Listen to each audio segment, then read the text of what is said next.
I remember the suffocating heat of Galilee, the dust clinging to my sandals as the desperate crowds pressed in on him. They wanted miracles, but I was looking for a reason not to run away. My family had already turned their backs on me. I felt so utterly alone, terrified of losing everything that made me who I am. Amidst the chaos, the Master began to speak of simple things, hiding the deepest mysteries of the kingdom of God in plain sight. Why did he speak in parables? He looked right at us and said that to us it was given to know the mysteries of heaven, but to them it remained hidden. It was a seed of truth planted in the secret, dark soil of my own fearful heart. The story of the sower. A parable that changed everything. He asked us, his voice cutting through the heavy air, how we could understand anything if we didn't understand this one story. Picture a man casting seeds onto the earth.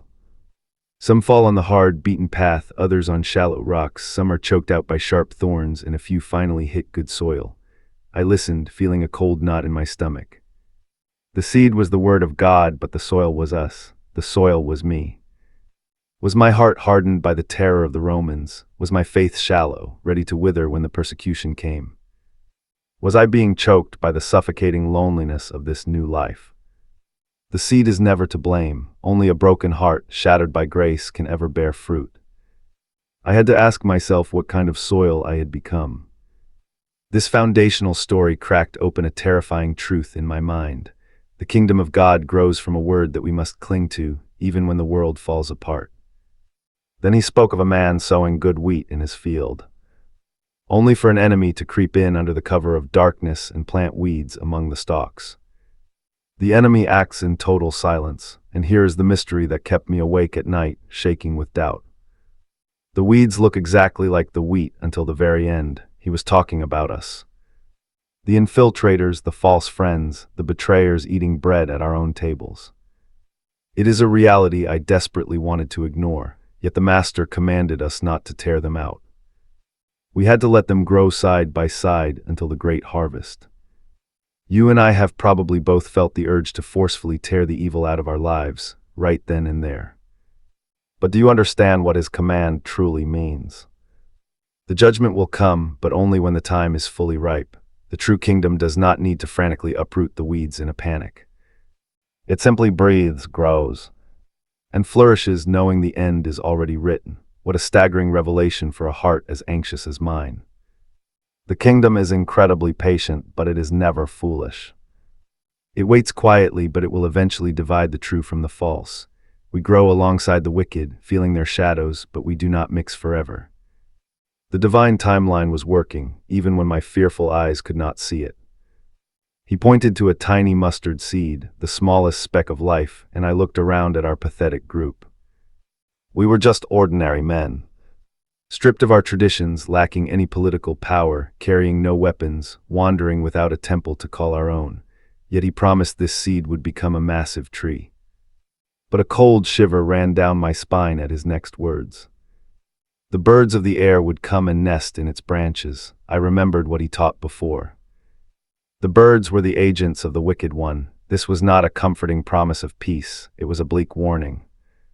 The kingdom would expand, yes, but it would be invaded by dark, strange presences. I realized then that immense growth did not mean purity. The battle was moving inside. Was I truly ready for that kind of infiltration? Then he spoke of the leaven, and the imagery struck a deeply personal chord. He described a woman hiding a pinch of leaven into 3 measures of flour. It was a story spoken almost in a whisper, yet it carried an explosive weight. 3 measures was the exact amount we used in our sacred offerings. The leaven is completely invisible, swallowed up by the dough, but it is fiercely active. It taught me that God's reign is entirely silent, operating in the shadows of my loneliness, yet it is utterly irreversible. It slips into the heavy dough of human history, and into the broken pieces of my own identity, and it changes absolutely everything from the inside out. I sat in the dirt, wondering how many times God had already been working in the dark corners of my life without me even noticing. The kingdom moves just like that, operating in secret until the entire soul is remade. He then spoke of a man stumbling upon a treasure buried deep in a field. The man quickly hides it again, sells every single thing he owns, and buys that plot of earth. Why hide it? Because a treasure like this is not meant to be casually admired. It must be fiercely possessed. The price terrified me. It costs everything: my family, my reputation, the life I knew. The revelation of the Messiah is absolutely non-negotiable. You either surrender your entire world to possess him, or you walk away with empty hands. This story stripped away all my illusions. The kingdom is not forced upon us by an army, it is discovered in the dirt. And only those of us willing to bleed, to lose our very identities, will ever claim it. He then spoke of a weary merchant desperately searching for fine pearls. Unlike the man in the field, this merchant was looking until his eyes ached. When he finally found that one flawless pearl, he knew his search was over. Nothing else mattered. I thought about how a pearl is forged entirely in the dark, silent agony of an oyster. It was a haunting picture of the redemption he was bringing us. A beauty born entirely from suffering, from the wounds he would take for us. God was the merchant seeking his people, no matter the cost. The truth hit me like a physical blow. This singular pearl of the kingdom was worth the unbearable loneliness I felt every single night. When you find it, the old life simply dies. Then he painted a terrifying picture of a massive net cast into the raging sea. As fishermen, we knew this reality well. The net drags blindly, pulling in the pure and the rotten together. The gospel was being thrown over the entire world, gathering everyone. But in the end, the angels themselves will rip the good from the bad. There will be no hiding in the crowd. The very kingdom that embraced me today would be the judge of my soul tomorrow. Sitting among his followers was absolutely no guarantee of my safety. The thought made my hands shake. He turned his piercing eyes toward those of us trying to learn, speaking directly to the teachers. He said that every scribe instructed in the ways of heaven is like the master of a house, bringing out treasures both ancient and entirely new. I felt the immense, crushing weight of my heritage pressing down on me. I was being asked to hold the sacred history of our ancestors in one hand, and this shocking, bloody revelation of the Messiah in the other. He was calling us to be guardians of a sacred deposit. Spiritual leaders tasked with feeding starving souls with living truth. I sat there in the fading light, wondering if I was just a frightened observer, or if I had the courage to truly become a scribe of his new kingdom. Then he began to speak of money, heavy labor, and the rewards of men. These were the very things I had abandoned to follow him, the things that still tempted me to turn back when my stomach ached with hunger. But he was not giving us a lesson on earthly wealth. He was tearing apart our natural logic to reveal the terrifying wisdom of heaven. He showed us that what we do with our fading coins exposes the rotting parts of our souls. He told of a king settling accounts, and a wretched servant dragged before him owing 10,000 talents.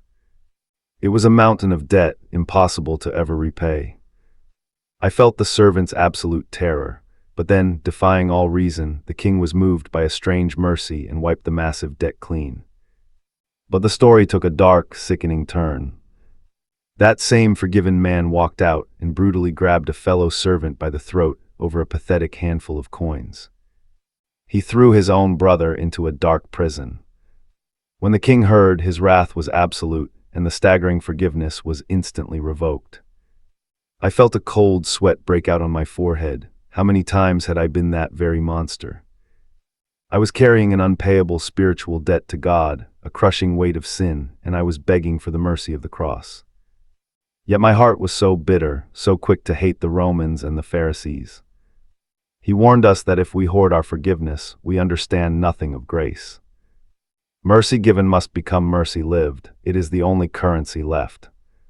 He continued with a story that made my blood boil with indignation. A landowner went out at the break of dawn to hire men for his vineyard. He kept hiring others at midday, and even in the fading light of the final hour.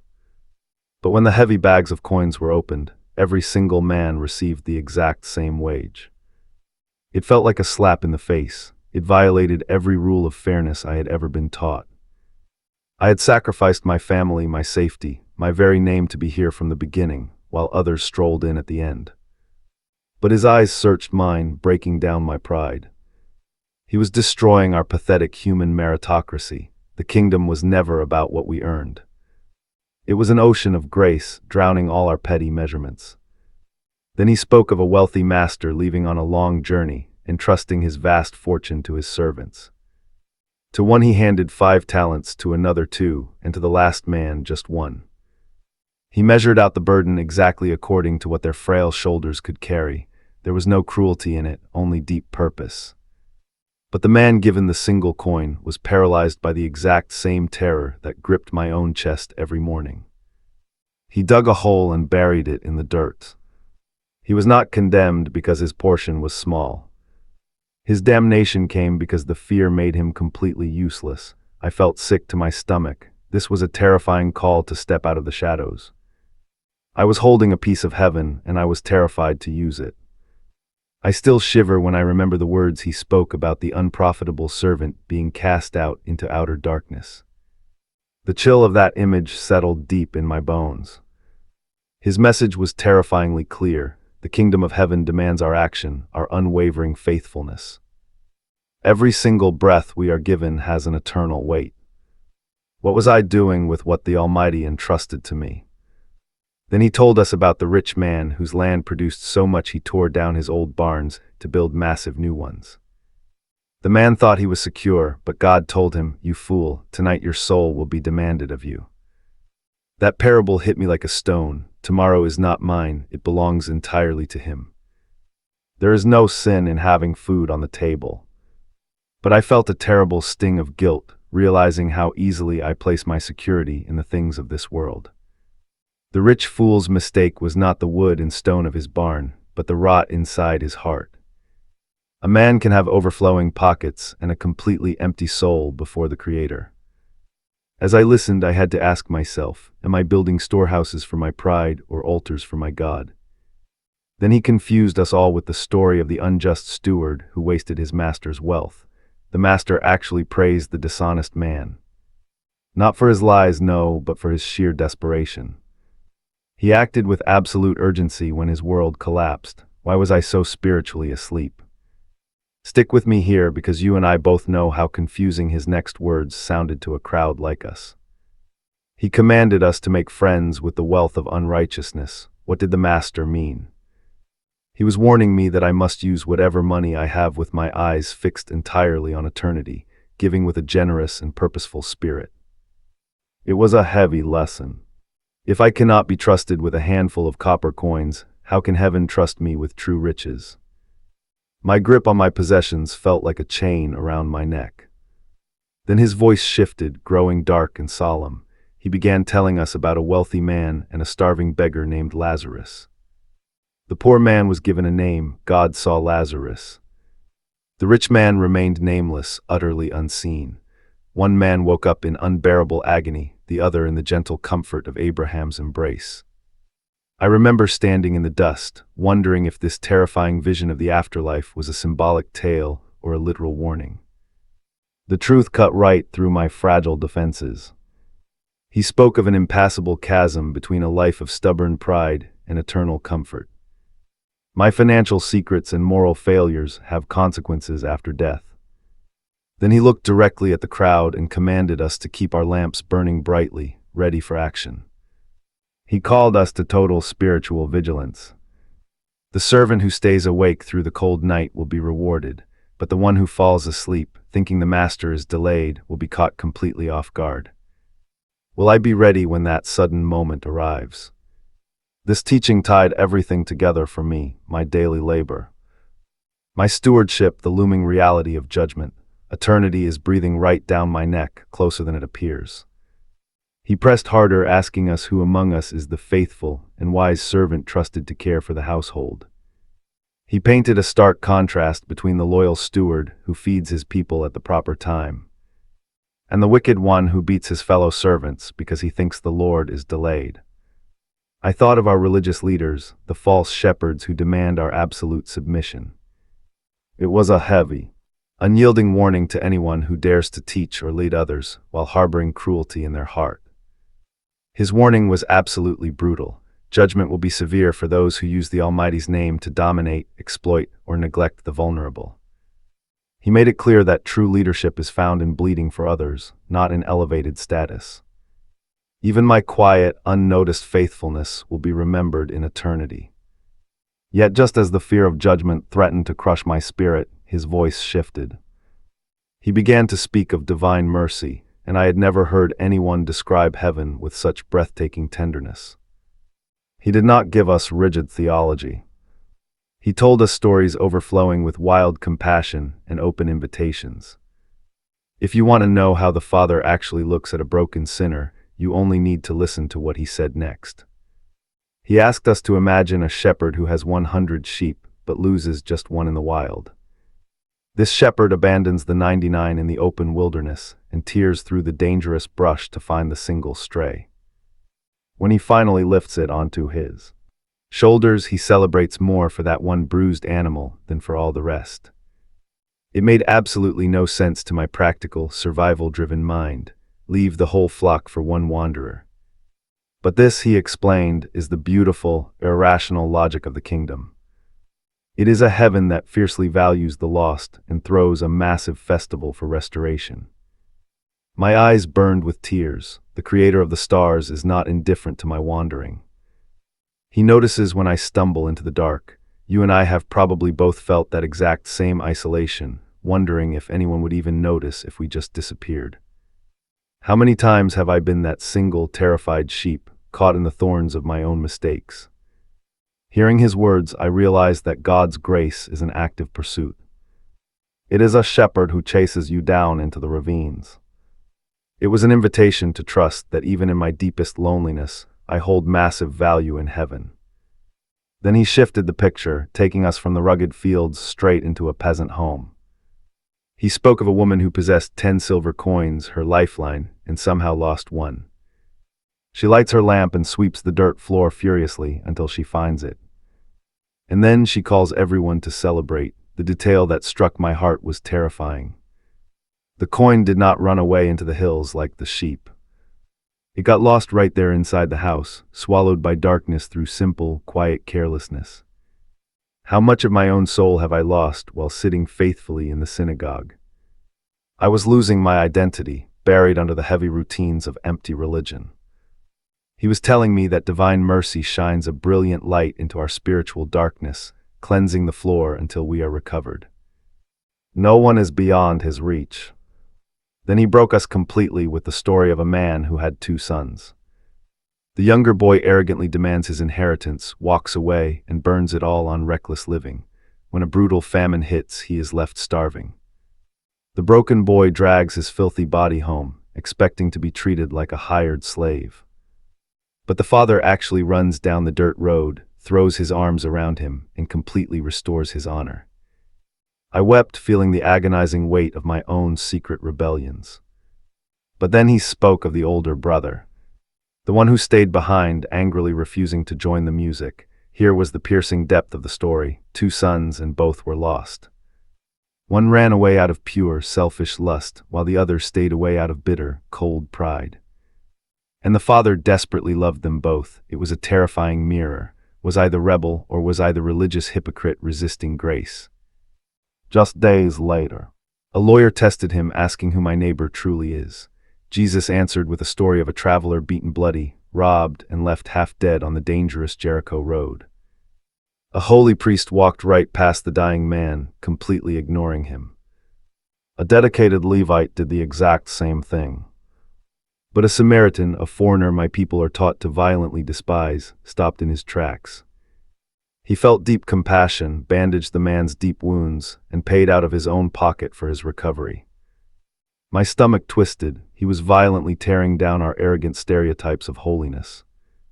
The true neighbor is not defined by strict religious titles, but by bleeding mercy. He looked us in the eye and proved that God's boundless love completely shatters our pathetic, human boundaries of acceptance and tradition. The shock of his teachings stripped away my remaining pride, especially when he told of 2 men walking into the sacred temple to pray. One was a respected Pharisee, standing tall and confidently reciting his perfect, flawless resume to the heavens. The other was a despised tax collector, considered a filthy traitor to our people, The broken man could not even look up. He simply beat his chest and begged God to show him mercy. I felt the air leave my lungs when Jesus declared that the hated traitor walked home entirely justified, while the religious elite was firmly rejected. It was an absolute scandal to my ears. Everything I thought I knew about earning merit was shattered. The Almighty resists the proud, but pours grace on the humble. We have to pause and look at this together, because the weight of it changes everything. With what kind of prayer was I approaching the altar? Was I proudly demanding a reward for my tired efforts, or was I falling to my knees in desperate need of a Savior? Jesus did not just offer us the warm embrace of a loving Father. He forced us to stare directly at the terrifying reality of the coming judgment.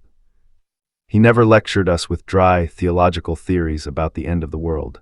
Instead, he wove these urgent warnings into vivid, haunting stories.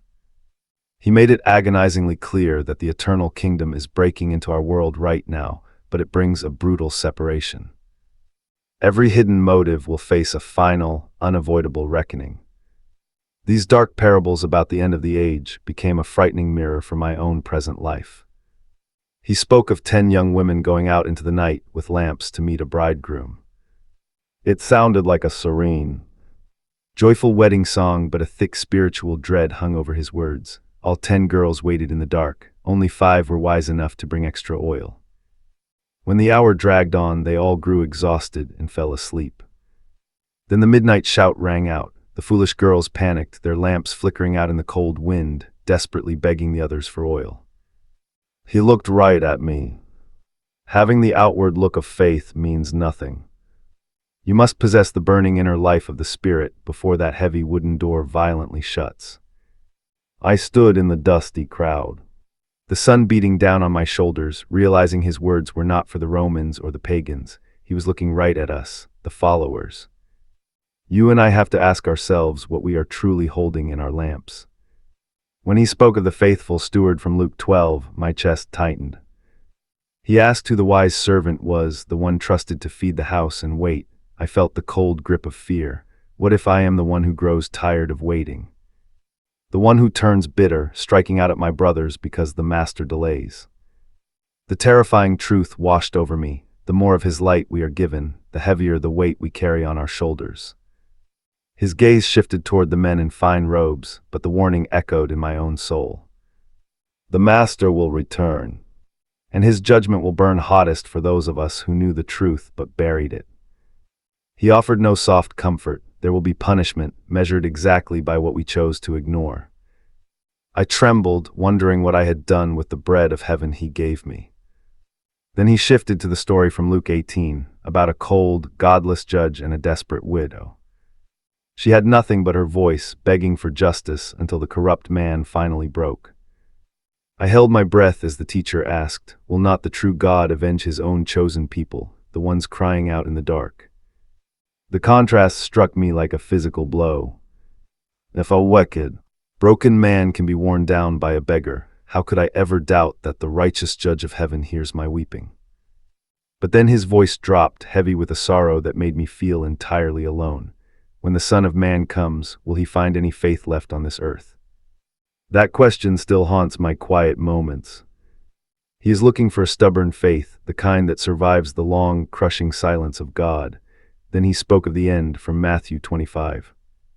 The Son of Man sitting on his glorious throne, dividing the sheep from the goats. I felt the pressure of my own fragile identity slipping away before that ultimate throne. He told us the King won't care about our perfect prayers or our clean garments. He will look at our hands. Did we feed the starving? Did we bring the outsider into our homes? To the merciful, he says to come near. To the cold, he commands them to depart.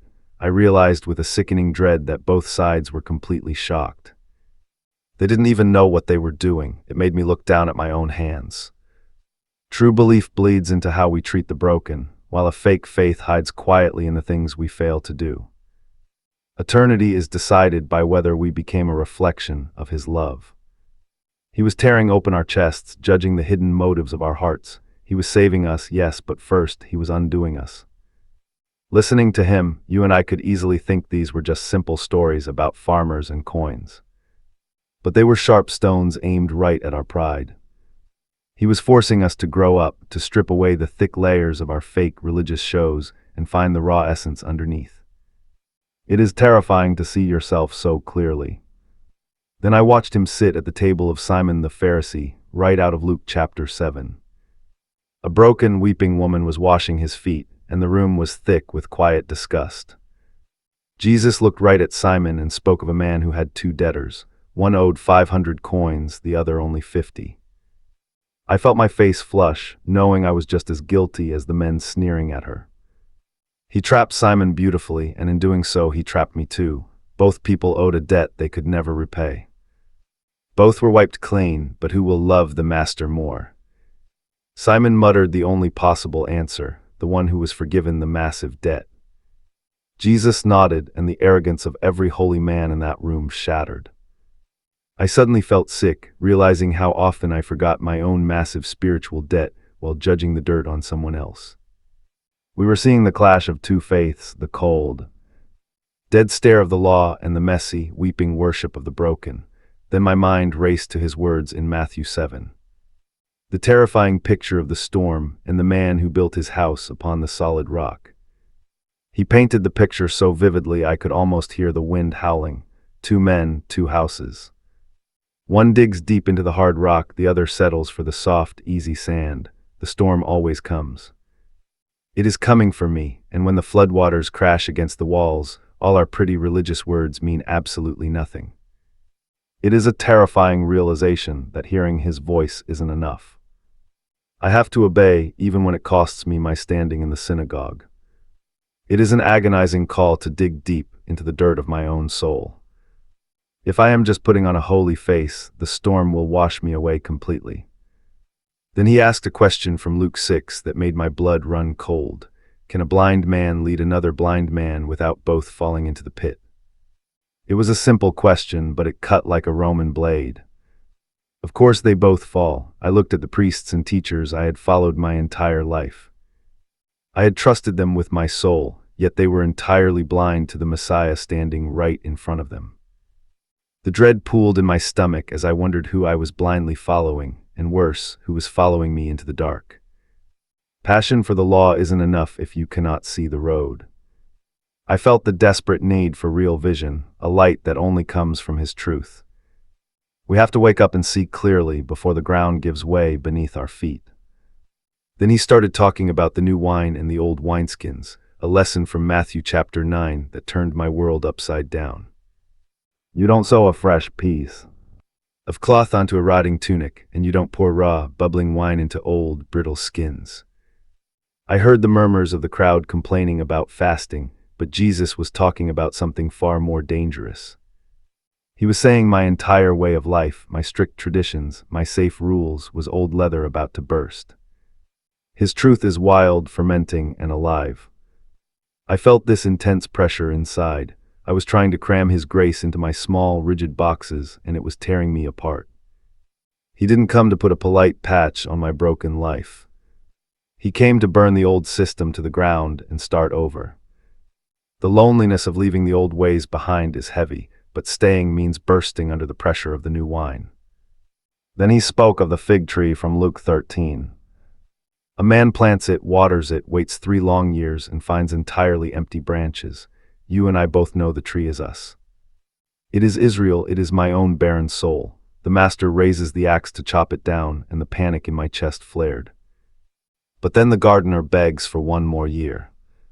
One last desperate attempt to dig around the roots and throw down manure. I felt the profound mercy of that extra year, but also the terrifying reality of the axe. God's patience has an end. He is waiting, watching my life for something real to grow from all the grace I have consumed. The temptation to just look green and leafy is so strong, but without actual fruit, I am nothing but firewood waiting for the strike. I often lie awake in the dark, wondering what he actually sees when he looks at me. Then I remember his story about the man knocking on a door at midnight, begging for 3 loaves of bread. The friend inside is already in bed, annoyed, shouting to go away. But the man just keeps pounding on the wood. It made me smile, but the truth beneath it shook me. God isn't the annoyed neighbor, but he demands that we pound on the door. I realized how quickly I give up, how easily I let the silence of heaven defeat me. He wants me standing in the cold, banging my fists, demanding the bread because I know my Father holds it. It is not just about getting what I need. It is about a desperate, lonely refusal to walk away from his door until it finally swings open. He never softened his voice when he looked at the men in power. Every word was a hammer strike against the marble floors of the temple. And standing there in the crowd, I felt the heavy weight of it. To lead in his kingdom means stripping off your fine robes and washing the dust off someone else's feet. He held up a brutal mirror to the priests, but I caught my own reflection in it too. The fear of losing my status, my influence, it all felt so hollow now. The problem was never the power, but how deeply the power corrupts us. Then he told the story from Matthew 21 about a father and his 2 sons. It was painfully simple. Yet it sliced right through the thick hypocrisy of everyone pretending to be holy while living entirely for themselves. The father commands them both to work. The first son spits in his face and says no, but eventually breaks down and does the work. The second smiles, promises to go, and never lifts a finger. I felt the sting of tears in my eyes. I was the second son. I had spent my whole life saying all the right prayers, doing absolutely nothing for the kingdom. Meanwhile, the thieves and the women of the streets were weeping, turning back, and entering heaven right in front of us. It is terrifying to realize your polite religion is completely worthless.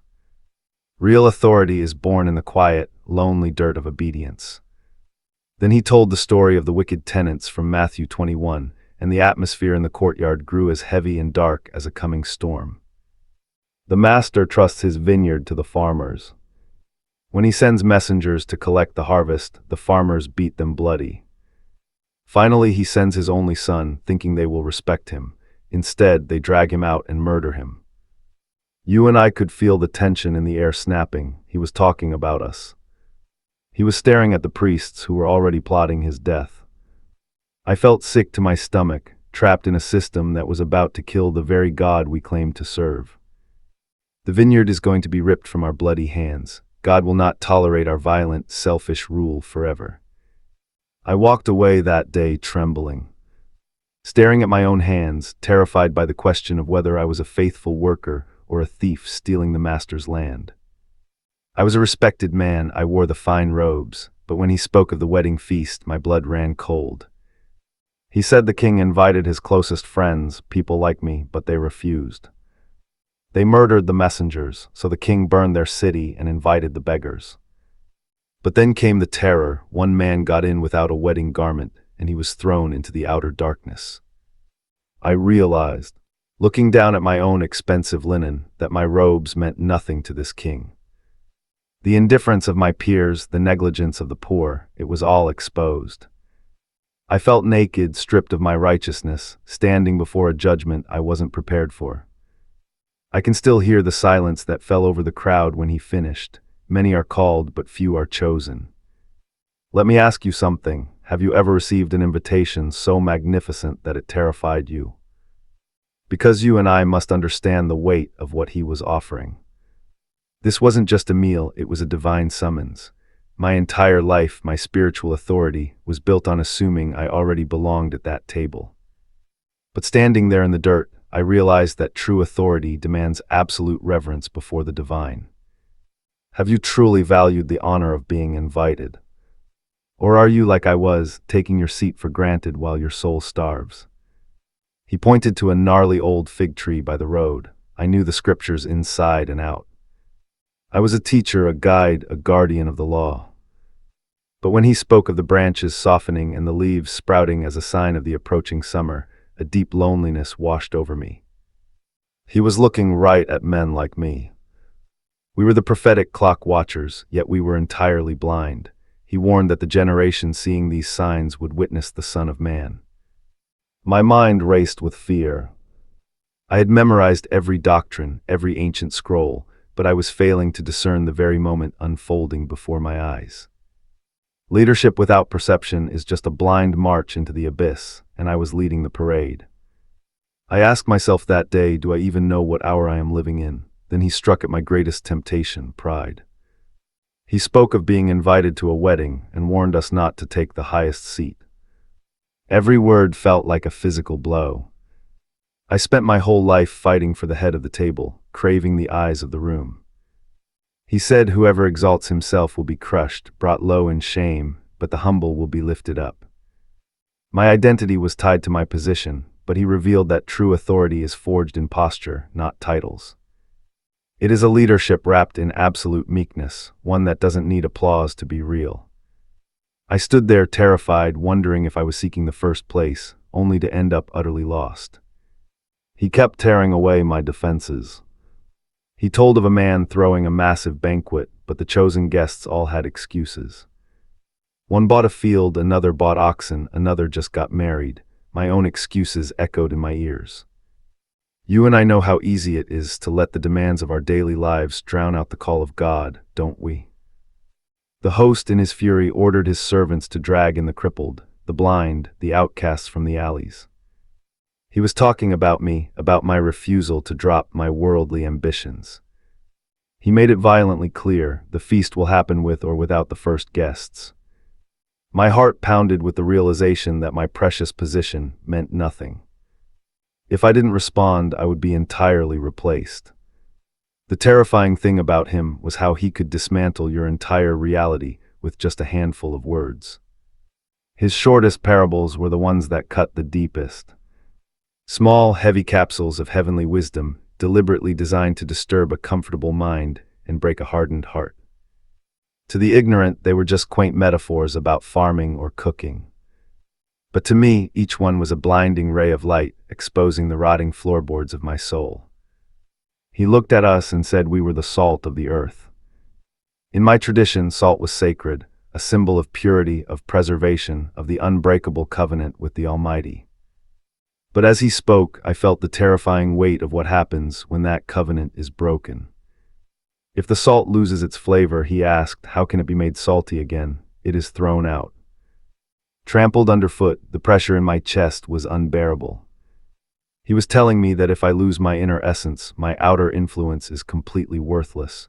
In his kingdom, true identity is what generates actual impact.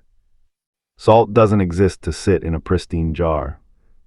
It exists to be violently poured out, to stop the rot, to hinder the moral decay of the world around it.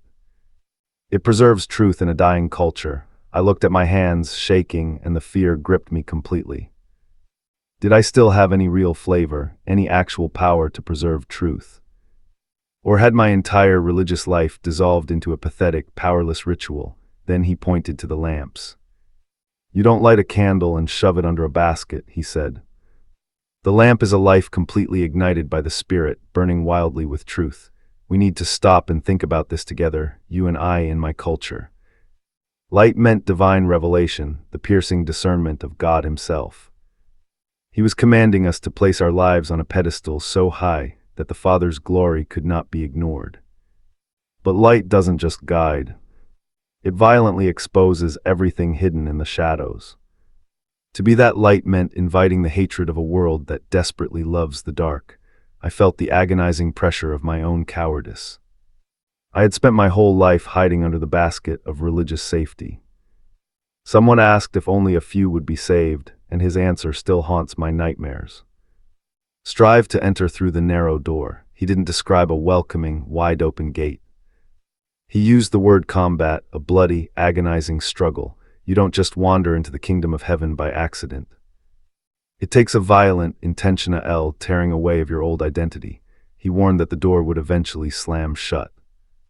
Men like me would stand outside pounding on the wood, screaming that we ate and drank with him, only to hear a voice from inside say, I never knew you. The sheer terror of that moment broke me.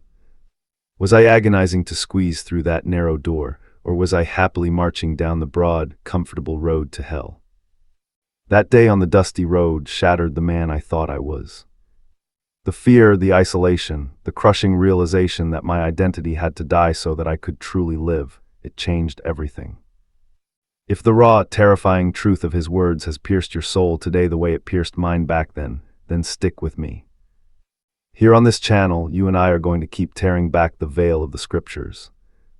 We are going to dig into the living Word of God with the reverence it demands, uncovering revelations that will break you and remake you. Do not walk this narrow, lonely road by yourself. Subscribe right now, ring that notification bell. And let's march together toward the breathtaking reality of the kingdom of heaven.